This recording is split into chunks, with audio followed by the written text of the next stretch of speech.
How's it going, guys? Nice job with this workshop. You guys got it done really quickly, which is I'm always stoked about because that gives me more time to do cooler things, more discussions, more things that I know you guys enjoy a lot more. So I always appreciate that. So thank you. So we're gonna just go over this, make sure everyone's on the same page. If you were absent, this would be a great time to get out your workshop on your own computer and follow along with me. So in task one, you took a look at those two websites and you were looking at those four main principles of the Constitution. Starting off with limited government. So basically, limited government is the concept that the government only has the power that the people decide to give it. And a really good example of that is the Bill of Rights. Literally, our Constitution details which powers are given to government, which ones are given to the federal, which ones are given to the state, and what happens when there's gray areas, a power or a right that's not given to either the federal or state government. And you kind of took a look at that. So the main concept of limited government is that people are the ones that give government power. It doesn't have power because of God. It doesn't have power because I said so. It doesn't have power because you said so. It has power because that's what the people of a nation had decided to give it. In terms of civic value, you could have picked a couple ones, but I chose liberty just because it shows how free the American people are and how they are free and liberated enough from the government to decide such a thing that, what powers does the government truly have. The separation of powers, I'm sure you've heard of it in the past. That's your three branches. That's your executive, your legislative, and your judicial branch. And it's a dominating theme throughout our Constitution and throughout our government that we take power and we disperse it to as many departments and branches and institutions as possible. And by doing that, it decreases the chances that someone or one part of the government becomes way too powerful and overtakes the whole thing, which is something we don't want to happen, especially with our past with Great Britain. In terms of the civic value, I thought it was equality because when we separate power, we try to make it so each power, each branch, each part of the government is equal in terms of the power that it's being given, just to make sure that this equality isn't upset in the grand scheme of things.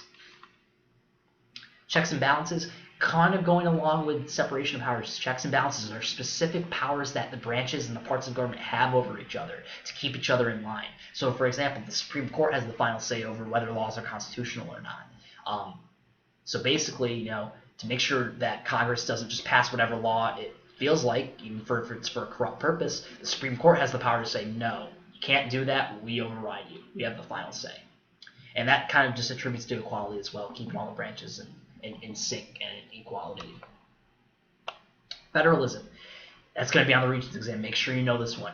Federalism, the concept of separating power between the federal and the state governments. So you have the federal government, which handles all those big issues that affect really the majority of Americans. And then if it's not, we leave it to the state governments because they know their people best on a local level. And they can better kind of give them their needs and their wants through that. And you can think about it in the Commerce Clause, Article 1. I don't know if anyone's ever taken a look at it, but if you take a look and do a quick Google search, you can see that interstate commerce, so trade between two different states, falls under the federal government. Whereas intrastate or trade within one state, within the entire state of New York, for example, that's given to the state governments. And that's another testament to equality as well. Although you could have picked another civic value. Task 2. So basically, this last debate that we were talking about with the Constitution between the Federalists and the Anti-Federalists. Federalists were in favor of a strong central government. When they got through all these other compromises, all these other decisions, we basically had to decide how strong are we going to make the federal government. Same question we came to when we were making the Articles of Confederation. And there was a group that said it didn't work. The weak central government didn't work. Let's make it strong. A strong central government doesn't mean that you're going to become a tyrannical king. It just means that's what you need in order to represent the country to foreign nations and control what needs to be controlled. And they liked the Constitution as it was. And they were ready to push that Constitution through as is to the American people. The Anti-Federalists, the other half of the debate, didn't see it that way. They still advocated for that small central government. They said, yeah, the Articles of Confederation didn't work, but still, we don't want that much power given to the federal government. It just doesn't feel right to us. They didn't like the Constitution because of that, and they feared that if the government had too much power, it would violate the rights and liberties of the states and the individual people as well. So these two groups, the Federalists and Anti-Federalists, they start launching debate after debate after debate after debate. You have Alexander Hamilton, Thomas Jefferson, James Madison, all these guys just going at it, debating each other in the Constitutional Convention. And we basically come down to a compromise. a possible solution. That was kind of subjective based on what your opinion was. But I saw a lot of you kind of being like, let's compromise. That's what we did in the past. Why don't we do that now? And that's a really good idea because that's exactly where we're going to go. That was kind of an old table I was going to show you in class, so don't mind that. But when you get down here, the different amendments that you looked at, this was the answer, the Bill of Rights. We included the Bill of Rights into our Constitution to appease those anti-federalists. To say, okay, we hear you. You're afraid that your individual rights will be taken away. Let's put something in that guarantees them, that says they won't be taken away, and that no matter how powerful we make our federal government, there will still be these ideals, these rights that will be upheld for you, no matter what. And the anti-federalists said, okay, that's enough for us to concede. And the two were in agreement, and because of the Bill of Rights, the Constitution was sent through in the current form that it is today. As you took a look at the different amendments, Amendment 1, which is basically freedom of speech, freedom of religion, freedom of expression, those things you kind of know of. The second one kind of varies, but it basically talks about guns and how we have a right to have a militia, and some people kind of take that upon themselves to say not just a right to have a militia, but the American people, the American individual has a right to own a firearm.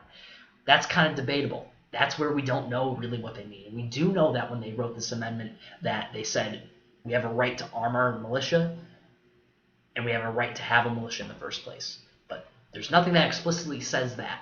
That's kind of something we add on as modern Americans. And you can debate that really all day long. And people do, believe me. Just take a look at the news. Let's see. Amendments 3, 4. A lot of these are kind of either similar or not so important to us now.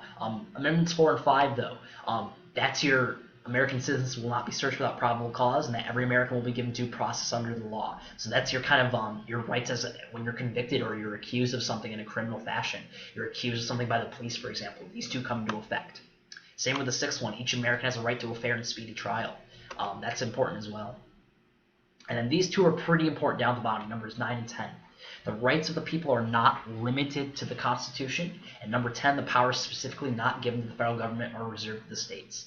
And basically what these two say is that, well, number 9 says the Constitution isn't the end-all be-all. If it doesn't say it in the Constitution, then it's probably going to be a right of the people, or at least a right of the states. Number 10 says if there's something that's not given to the federal government in terms of a governmental power or governmental rule, it's going to be given to the state governments. And this was added in an effort to, appeal to those anti-federalists who supported stronger state governments, that supported the guarantee of liberties. That was just a testament to that. And then we had a really great discussion. If you weren't in class and you missed it, it was a really awesome discussion. A lot of people had a lot of interesting things to say about, are these amendments upheld today? Are any of them unnecessary? We talked about a lot of kind of issues about the Bill of Rights today and how we can see different interpretations of them come up throughout our time, throughout history. So that was a really great discussion. If you have any questions, let me know. We're about a week and a few days till the trial, so make sure you're working on those arguments, your counter-arguments. You're submitting the documents on ECU that you should be. If you have any questions, please let me know now because I can't help you when it's the day of the trial. So get those questions into me ASAP.